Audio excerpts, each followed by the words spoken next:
English वो cab book word power made easy का ये हमारा 7th सेशन होने वाला है, जिसमें टोटल 10 ऑथर ने 7 सेशन में टोटल 10 वर्ड्स दिए हैं।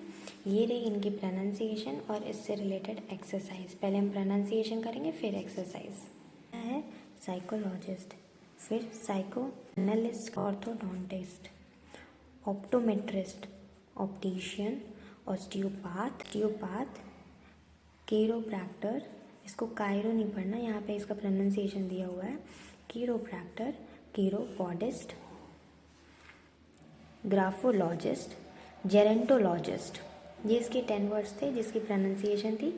नेक्स्ट है ये इसका एक्सरसाइज, उन्हीं 10 से रिलेटेड एक्सरसाइज। साइकोलॉजिस्ट, लॉजी का मतलब मैंने बताया है स्टडी, और साइको का मतलब मेंटल या बिहेवियर से रिलेटेड, आपकी जो बिहेवियर होता है आपका, कैसा बिहेवियर है, क्या फियर है, नर्वस है, तो वो उसका ऑप्शन जाएगा फर्स्ट बिहेवियर में।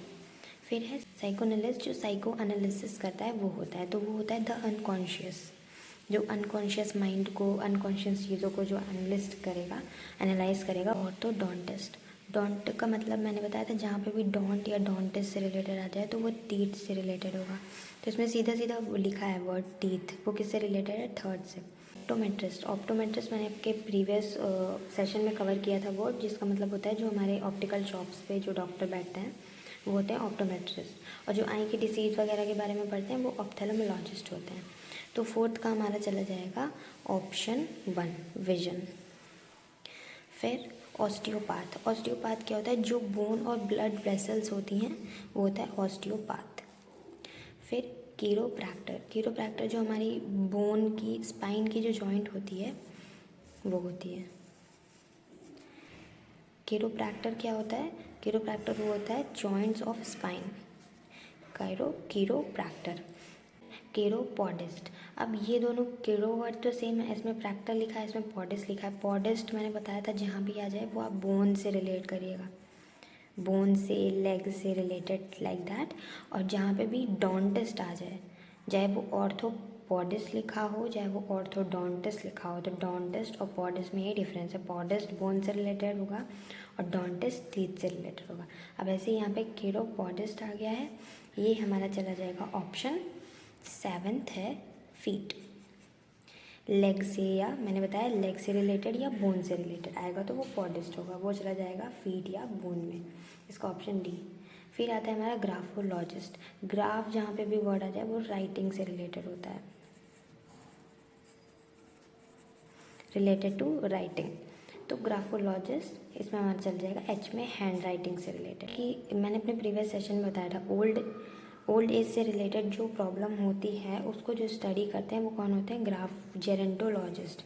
कौन होते हैं, जेरेंटोलॉजिस्ट। ये मैंने बताया था होता है स्टडी, लॉजी का मतलब, और जेरेंटो का मतलब होता है ओल्ड एज से रिलेटेड,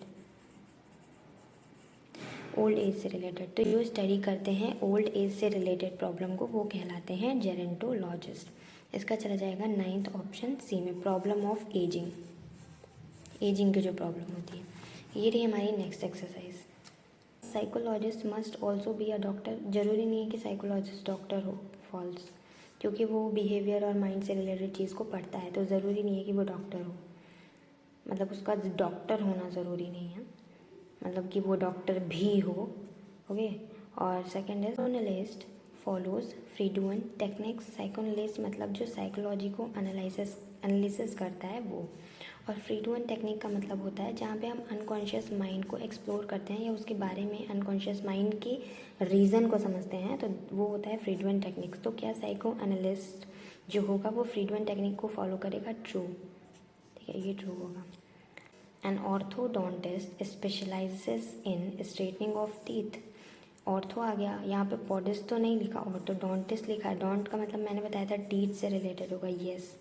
और यहीं पे इसकी बजाय अगर पॉडिस्ट लिखा होता तो वो फीट से रिलेटेड होता, फीट या फिर बोन, ऑप्शन में जो भी ऑप्शन हो आपको लिखा हो आप उसमें से लगा सकते हो।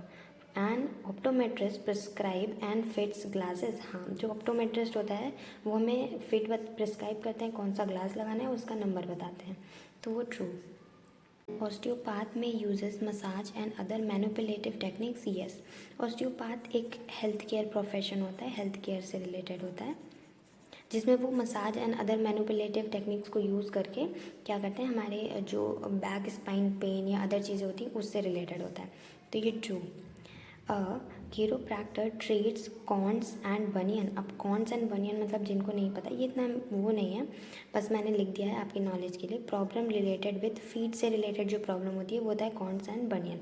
वो कौन सही करता है? कायरोप्रैक्टर करता है? नहीं, कायरोप्रैक्टर का मतलब तो होता है जो स्पाइन से हमारे रिलेटेड, जो हमारे जॉइंट होते हैं स्पाइन के, वो।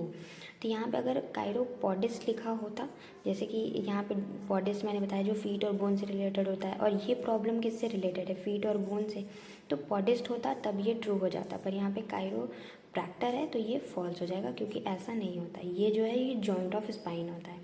अ graphologist analysis character of hand writing के जो भी कैरेक्टर होते हैं उसको कौन करता है? ग्राफोलॉजिस्ट। ग्राफ मतलब मैंने बताया था राइटिंग से रिलेटेड होता है, तो इसका ऑप्शन हो जाएगा ट्रू।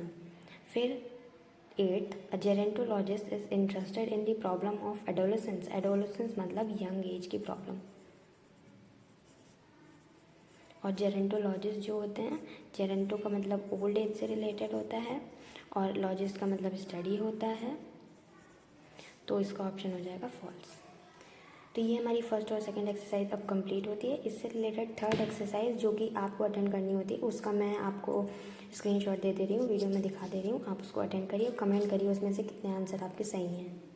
हमारी 1 से लेकर 10 तक वर्ड जितने हमने अभी प्रीवियसली पढ़े हैं, ये इनके पहले स्टार्टिंग के लेटर भी दे दिए गए हैं। पहले बिना आंसर देखे आपको आंसर करना है, फिर आंसर मैच करना है, सही हो मतलब कोशिश करनी है जितना सही हो, क्योंकि ये बहुत ईजी है, अपने आप समझ में आ जाएगा। ठीक है, तो ये आपको अटेंड करना है। Thank you for watching the video.